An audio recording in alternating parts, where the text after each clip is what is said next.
आपने Indian lobby का अभी रुख देखा ही नहीं है, आपने उनकी ग्रिप ही नहीं देखी अभी तक। आप नमस्कार दोस्तों, पाकिस्तानी मूल के अमेरिकन पॉलिटिशियंस ने अब माना है कि पाकिस्तानी लॉबी भारत की लॉबी के करीब भी नहीं है और आने वाले 20 साल में भी वो भारत की लॉबी का मुकाबला नहीं कर सकते। साथ ही में उन्होंने माना है कि अब पाकिस्तान के साथ दुनिया का कोई भी मुल्क खड़ा नहीं है और पूरी दुनिया भारत के साथ खड़ी है। तो चलिए चलते हैं वीडियो की तरफ। मैं आज आपको लिख के दे देता हूं, जो बाइडन आ जाए प्रेसिडेंट, कोई प्रेसिडेंट आ जाए, कश्मीर और टच भी कर जाए तो मैं जो आप कहेंगे वो हमें जो समझना है वो ये कि हम इंडिया को इस यहाँ पे किसी भी जगह पे डिफीट नहीं कर सकते। हम आपके साथ मुसलमान कंट्रीज ने बुला के हाईएस्ट अवार्ड मोदी को दिए। आप एक्सपेक्ट कर रहे हैं कि डोनाल्ड ट्रंप लड़े उठ के कश्मीर के लिए? हम रिएक्टिव हैं। इंडिया ने एटम बम बनाया तो हमने भी बनाना है, इंडिया ने ये काम किया तो हमने भी करना है। ये तो हमारा एक जो कह रहे हैं कि ऑब्वियसली वो बड़ा कंट्री है, उसके रिसोर्सेज ज्यादा हैं, वो पहले कर सकते हैं। आज सुबह एक मेरे दोस्त ने मुझे एक भेजा कि जी एक जो डिजिटल मीडिया के लिए इंडियन एक लड़की को बाइडन ने हायर किया, कहते व्हाट इज आवर पोजीशन। आज हमारे साथ दो बहुत अहम शख्सियत मौजूद हैं। दोनों का ताल्लुक पाकिस्तान से है, पाकिस्तानी अमेरिकन है, दोनों के दोनों अमेरिका की सियासत में इन्वॉल्व हैं। एक का ताल्लुक रिपब्लिकन पार्टी से है, दूसरे का ताल्लुक डेमोक्रेटिक पार्टी से। हमारे साथ शामिल गुफ्तगू होंगे। ताहिर जावेद साहब, मैं आपसे इब्तिदा करता हूं सर, क्योंकि आप जो बाइडन साहब को की नुमाइंदगी कर रहे हैं, और जरा एक चीज बताइए कि एक जो तासुर है, और हो सकता है कि तासुर गलत हो, वो तासुर ये है कि जी पाकिस्तान के हवाले से, क्योंकि हमारे देखने वाले ऑडियंस ज्यादातर पाकिस्तानी है, तो पाकिस्तान के हवाले से ये कहा जाता है कि जी डेमोक्रेटिक पार्टी जो है वो उसकी लीनिंग जो है हमेशा इंडिया की तरफ होती है, और उसकी कुछ वजूहत हैं। यानी पिछले 25 सालों में जो सदर की अगर हम जायजा लें तो सदर क्लिंटन साहब के जमाने में इंडिया के ताल्लुकात अमेरिका से बेहतर हुए, पाकिस्तान के ताल्लुकात खराब हुए। उसके बाद सदर ओबामा के जमाने में, जिस जमाने में जो बाइडन साहब वाइस प्रेसिडेंट थे, 70 सालों की हिस्ट्री में पाकिस्तान अमेरिका के ताल्लुकात रॉक बॉटम पे आ गए थे। यानी कि उसी जमाने में सलाला का इंसिडेंट हुआ, जिसमें नेटो फोर्सेस जो कि अफगानिस्तान में से उड़ी और उन्होंने जो है पाकिस्तान के ऊपर हमला किया। पाकिस्तान की 2 चेक पोस्ट पे हमला किया, 28 फौजी मारे गए। तो एक तासुर है कि डेमोक्रेटिक पार्टी जो है उसकी लीनिंग जो है वो पाकिस्तान की तरफ नहीं होती, और जो बाइडन साहब जो है सदर ओबामा के वाइस प्रेसिडेंट थे, जिस जमाने में सलाला और रेमंड डेविस का वाकया सब चीजें हुई। तो ये तासुर कितना सही है, और अब जो बाइडन साहब हैं उनके क्या एहसासात हैं, क्या फीलिंग्स हैं, क्या उनकी अंडरस्टैंडिंग है पाकिस्तान के हवाले से? जी, लेकिन मैं मुख्तसर आपको थोड़ा बताऊं कि ये जो रिलेशनशिप बिटवीन टू कंट्रीज हैं, ये कभी भी किसी एक कंट्री की तरफ से इनिशिएट भी नहीं होते, और उसको यानी लीड भी एक कंट्री नहीं कर रही होती। तो उसमें पाकिस्तान का भी या कोई भी दूसरा कंट्री, अब in case of Pakistan and United states, इसमें ये समझना पड़ेगा जो आपके बायलैटरल रिलेशनशिप होते हैं उसमें दोनों तरफ से एक्शंस, उनके जो डिलीवरीज, उनके प्रॉमिसेस, ये सारी चीजें काउंट करती हैं, और उस बेस के ऊपर आपके रिलेशन या ऊपर जाते हैं या नीचे जाते हैं।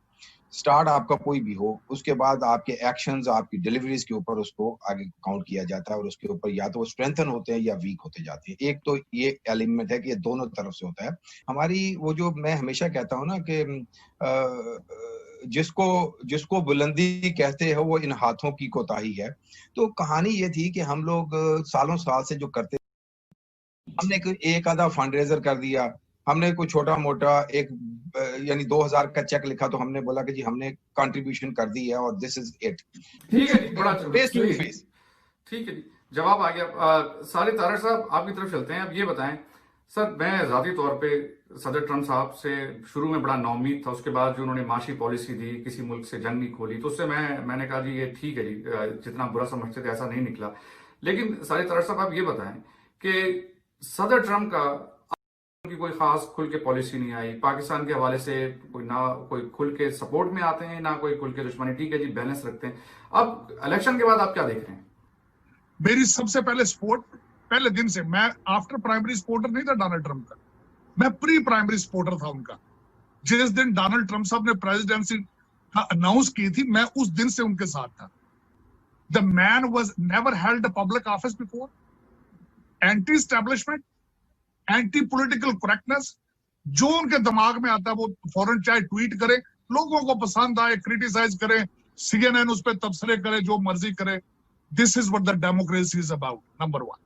दूसरी बात बताना चाहूंगा आपको, दूसरा अमेरिका में भी उसी तरह जो थी वो फैमिली लेगेसी पॉलिटिक्स चल रही थी, जिस तरीके से बुश चल रही है, क्लिंटन चल रही है।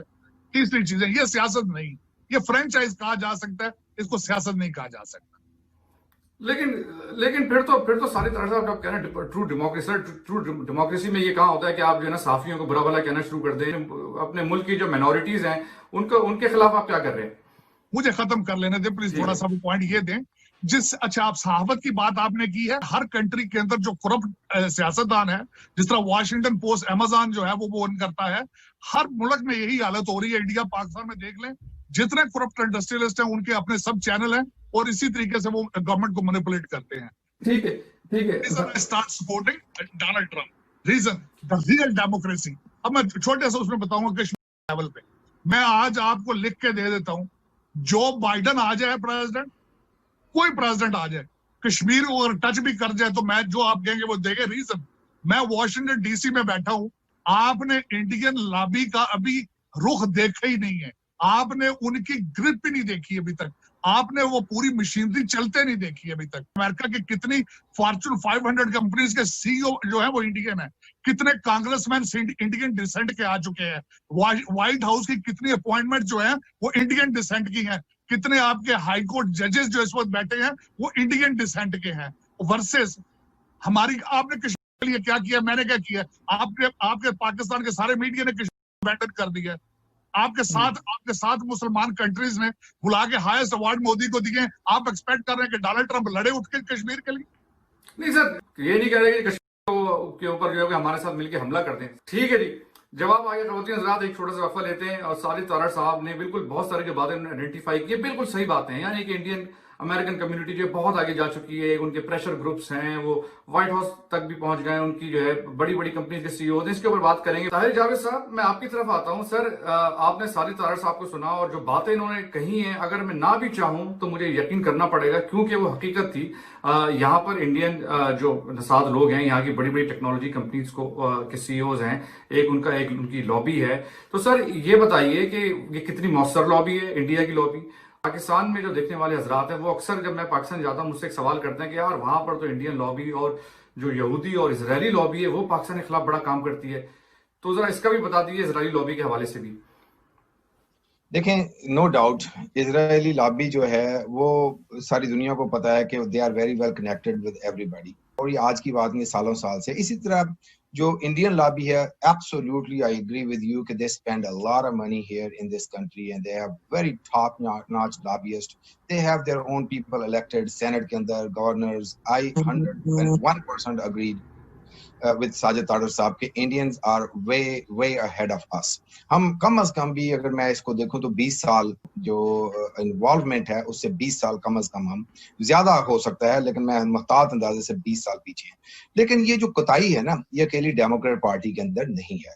अगर आप इसको जाकर के रिपब्लिकन में भी देखेंगे तो आपको पाकिस्तानी कम्युनिटी का रिपब्लिकन पार्टी के अंदर भी कोई इतनी खास अचीवमेंट्स नहीं मिलेगी। आप घूम घुमा के जिस भी एंगल से जाएंगे आपको फैसलाबाद के घंटे घर की तरह साजिद तारड़ मिलेंगे उधर ना, किसी भी सड़क से चले जाए सामने आपको साजिद तारड़ मिलेंगे, तो उधर भी कोई इतने लोग आपको नहीं मिलेंगे। तो जो कोताही है ना, ये दोनों तरफ है। तो उसी को लेकर के जो तारड़ साहब रिपब्लिकन पार्टी में कर रहे हैं या मैं इसमें कर रहा हूँ, वो यही है कि जो 20-25 साल 30 साल जो पहले मैंने शुरू में बोला, जो हमने कोताहियां की हैं उससे निकल के हम क्या करते रहे हैं। हम लोग एज ए नेशन पाकिस्तान से जो आते थे ना, हम रिएक्टिव हैं। इंडिया ने एटम बम बनाया तो हमने भी बनाना है, इंडिया ने ये काम किया तो हमने भी करना है। ये तो हमारा एक जो कह रहे हैं कि ऑब्वियसली वो बड़ा कंट्री है, उसके रिसोर्सेज ज्यादा हैं, वो पहले कर सकते हैं। अब आता हूं मैं जो आप कह रहे हैं कि जी किन सारे हालात के बावजूद आप कैसे कश्मीर को आगे बढ़ा सकते हैं। तो बेसिकली हमारी जो लॉबी या हमारी जो पोजीशन है वो आज भी, मैं नहीं इसका इतना बड़ा दावा करूंगा कि जी कि हम इंडियंस को हर जगह पे डिफीट दे सकते हैं।